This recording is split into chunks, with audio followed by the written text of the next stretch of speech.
মাঝে মাঝে আল্লাহ আমাদেরকে দুঃখ কষ্ট দিয়ে পরীক্ষা করতে চান, এগুলো আমাদের জন্য খারাপ নয়। এই দুঃখ কষ্ট বিপদ আমাদের কোমরকে সোজা করে, আমাদের পায়ের মাটিকে শক্ত করে। চিল্লায় বলেন ঠিক কিনা?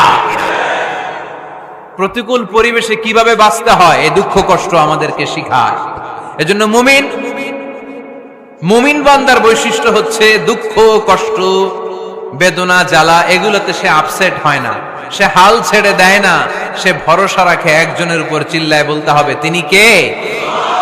কারণ মুমিন জানে রাত্রি যত গভীর হয় অন্ধকার তমানিসা ভেদ করে সুবহে সাদিক হয়।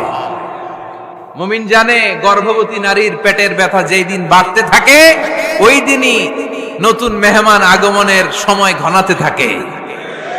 মুমিন জানে তার জীবনে দুঃখ কষ্ট বিপদ যত বাড়তে থাকে সুখের দিন কাছে আসতে থাকে। এজন্য মুমিনের হারাবার কিছু নেই। ইন্না মাআল উসরি ইউসরা, ইন্না মাআল উসরি ইউসরা। নবী হে, কষ্টের পরেই আছে আনন্দ, দুঃখের পরেই আছে সুখ। আপনি সমস্যায় পড়েছেন, ওই সমস্যার সমাধানও আছে না নাই? এই পৃথিবীতে এমন কোন সমস্যা আছে যেটা সমাধান নাই? কথা বলেন। সমস্যা তৈরি করেছে কে? আবার সমাধানও দিয়েছে কে? Allah doesn't create a lock without its key. Allah কখনো চাবি না বানাইয়া ওইটার তালা বানায় নাই।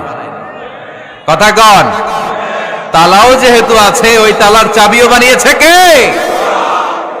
মা আনজালাল্লাহু দাআন ইল্লা আনজালাল্লাহু লাহু শিফা।